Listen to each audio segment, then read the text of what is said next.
ಎಲ್ರಿಗೂ ನಮಸ್ಕಾರ. ಇವತ್ತು ನಾವು ಕಟವಾಳ ಗ್ರಾಮದಲ್ಲಿ ಗಂಗಾಧರ ಎಂಬ ರೈತರ ಹೊಲದಲ್ಲಿ ಒಂದು ತೆಂಗಿನ ಮರ ಕೆಂಪು ಮೂತಿನ ಹುಳು ಅಂದರೆ ಇಂಗ್ಲೀಷಲ್ಲಿ ನಾವು ರೆಡ್ ಪಾಮ್ ಮ್ಯೂಲ್ ಅಂತೀವಿ. ಆ ಹುಳು ಇದರಲ್ಲಿ ಈ ತೆಂಗಿನ ಮರಕ್ಕೆ ಅಟ್ಯಾಕ್ ಮಾಡಿದೆ. ಅಟ್ಯಾಕ್ ಮಾಡಿ ಏನು ಮಾಡಿದೆ ಅಂದರೆ, ಅಟ್ಯಾಕ್ ಮಾಡಿದ ಲಕ್ಷಣಗಳು ಏನಿತ್ತು ಅಂತಂದರೆ, ಇದು ಮೇನಾಗಿ ಎದಕ್ಕೆ ಅಟ್ಯಾಕ್ ಆಗುತ್ತೆ ಅಂತಂದರೆ, ನಾವೇನಾದ್ರು ಈ ಕಾಂಡ ಇರುತ್ತಲ್ಲ, ಕಾಂಡದಲ್ಲಿ ಏನಾದ್ರು ಗಾಯಗಳು ಮಾಡಿದ್ರೆ ಅಥವಾ ಯಾವಾಗ ಕುಡುಗೋಲು ಆ ಥರ ಏನಾದ್ರು ತೊಗೊಂಡು ಈ ಥರ ಹೊಡೆದಾಗ ಈ ಥರ ಒಂದು ಸೀಳಿರುತ್ತೆ ಮರ. ಆ ಟೈಮಲ್ಲಿ ಆ ತೆಂಗಿನ ಮರ ಎಲ್ಲೇ ಇದ್ರೆ ಸ್ಮೆಲ್ ಗೊತ್ತಾಗುತ್ತೆ, ವಾಸನೆ ಗೊತ್ತಾಗಿ ಅದಕ್ಕೆ ಅಟ್ರಾಕ್ಟ್ ಆಗುತ್ತೆ, ಆ ಹುಳ ಬಂದು ಅಟ್ರಾಕ್ಟ್ ಆಗುತ್ತೆ. ಈಗೇನೋ ನೀವು ಗಾಯಗಳು ಮಾಡಿದಾಗ ಈ ಥರ ಒಂಥರ ಗಾಯ ಆಗಿರುತ್ತೆ. ಈ ಥರ ಗಾಯಗಳು ಮಾಡಿದಾಗ ಅವು ಬಂದು ಈ ತೆಂಗಿನ ಕಾಂಡದಲ್ಲಿ ಒಳಗೆ ಹೋಗ್ತವೆ. ಒಳಗೋಗಿ ಅದರಲ್ಲಿ ತತ್ತಿಗಳನ್ನ ಇರ್ತವೆ. ತತ್ತಿ ಹೆಂಗಿರ್ತವೆ ಅಂದರೆ ಒಂಥರ ಅಕ್ಕಿ ಇರ್ತವೆ ಗೊತ್ತಾ, ಅಕ್ಕಿ ಥರನೇ ಬೆಳ್ಳಗೆ ತತ್ತಿಗಳಿರ್ತವೆ. ಒಂದು ಸೆಂಟಿಮೀಟರ್ ಇರ್ತಾವೆ ತತ್ತಿ. ಅವು 3 ರಿಂದ 4 ದಿನದಲ್ಲಿ ಅವು ತತ್ತಿ ಹೊಡೆದೋಗಿ ಒಂದು ಹುಳ ಬರುತ್ತೆ, ಬಿಳೆ ಹುಳ ಬಂದಂಗೆ ಬರುತ್ತೆ. ಆ ಬಿಳೆ ಹುಳನೇ ನಿಮ್ಮ ಕಾಂಡನ ಬರೆಯೋದು ಒಳಗಡೆ. ಆ ಕಾಂಡನ ಕೊರೆದು ಪೂರ್ತಿ ಗಿಡನ ಹಾಳು ಮಾಡಿದ್ವಿ. ಪೂರ್ತಿ ನಾವೇನಾದ್ರು ಅದನ್ನ ಕಂಟ್ರೋಲ್ ಮಾಡಿಲ್ಲ ಅಂದರೆ ಪೂರ್ತಿ ಗಿಡ ಕೊರೆದು ಅದನ್ನ ಪೂರ್ತಿ ಗಿಡ ಹಾಳು ಮಾಡಿ ಪೂರ್ತಿ ಗಿಡ ನಾಶ ಆಗೋಗುತ್ತೆ. ಇದು ಮತ್ತೆ ಇನ್ನೊಂದು ಥರ ಏನಾಗುತ್ತೆ ಅಂದರೆ, ಲಕ್ಷಣಗಳು ಏನಿರ್ತವೆ ಅಂತಂದರೆ, ಇವು ಮರ ಇರುತ್ತೆ ಗೊತ್ತಾ, ಈ ಮರದ ಸುಳಿ ಇರುತ್ತಲ್ಲ, ಸುಳಿಲಿ ಅದು ಒಳಗಿಂದನೇ ಆ ಕಡೆಯಿಂದ ಕೊರ್ಕೊಂತ ಬಂದು ಈ ಗುಡುತನ ಕೊರಿತದೆ. ಗುಡುತನ ಕೊರೆದು ಪೂರ್ತಿ ಗಿಡ ಗರಿಗಳೆಲ್ಲ ಹಳದಿ ಕಲರ್ ಆಗಿ ಪೂರ್ತಿ ದೋಸ್ಬಿಡ್ತವೆ, ಗರಿಗಳು ದೋಸ್ಬಿಡ್ತವೆ. ಆ ಥರ ಲಕ್ಷಣಗಳೇನು ಇಲ್ಲ ಇಲ್ಲಿ. ಲಕ್ಷಣಗಳು ಏನಿದೆ ಅಂತಂದರೆ, ಇದು ಒಂದು ಕಾಂಡದಲ್ಲಿ ಕೊರೆದು ಪೂರ್ತಿ. ಮತ್ತು ಇನ್ನೊಂದು ಲಕ್ಷಣ ಏನಿರುತ್ತೆ ಅಂತಂದ್ರೆ, ರಸ ಸೋರುತ್ತೆ. ಆ ಕಾಂಡದಿಂದ ಇಲ್ಲಿ ತೋರ್ತಾ ಇದೆ ನೋಡಿ, ಈ ಥರ ರಸ ಸೋರುತ್ತೆ.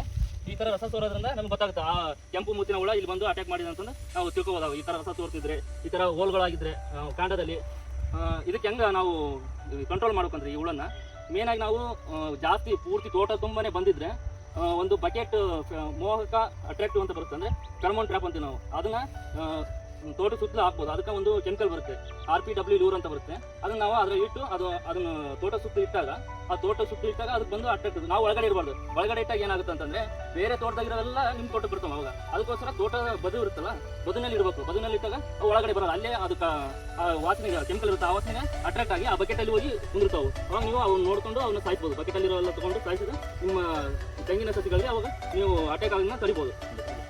1 ಎಕರೆಗೆ 2 ಬಕೆಟ್ ಇರಬೇಕು. ಯಾವ ಥರ ಇದು ಮಾಡ್ಬೇಕಂತಂದರೆ, ಒಂದು ಪೋಲ್ ಹಾಕಬೇಕು. ಫಸ್ಟು ಪೋಲ್ ಹಾಕಿ ಆ ಬಕೆಟ್ ಅದಕ್ಕಂತಲೇ ಸಪ್ರೇಟ್ ಬಕೆಟ್ ಬರ್ತದೆ. ಇದಕ್ಕೆ ಇನ್ನೊಂದು ಏನಂತಂದರೆ, ನಾವು ಬೇರಿಗೆ ಪೋಷಕಾಂಶಗಳು ಅಥವಾ ಬೇರಿಗೆ ಟ್ರೀಟ್ಮೆಂಟ್ ಮಾಡಬೇಕು. ಅದು ಯಾವ ಥರ ಅಂತಂದರೆ, ಇಲ್ಲಿ ಕಾಂಡ ಇರುತ್ತೆ, ಕಾಂಡ ಬಿಟ್ಟು ಒಂದು 2 ರಿಂದ 3 ಫೀಟು ಬಿಟ್ಕೊಂಡು ಒಂದು ತೆಗ್ದು ತೊಗೊಬೇಕು.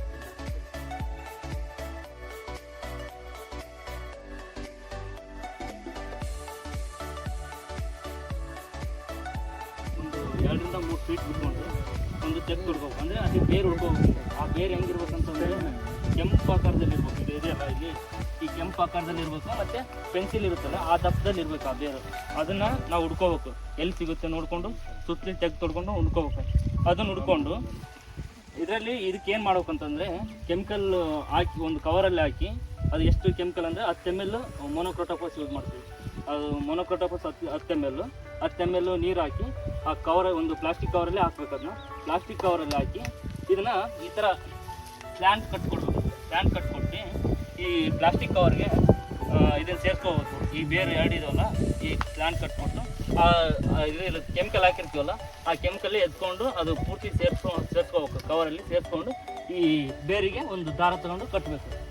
ಕಟ್ಟಿ ನಾಳೆ ಬೆಳಗ್ಗೆ ಬಂದು ನೋಡ್ಬೇಕು ಅದು ಕೆಮಿಕಲ್ನ ಹೀರ್ಕೊಂಡಿದೆಯಾ ಇಲ್ಲ ಈ ಬೇರು.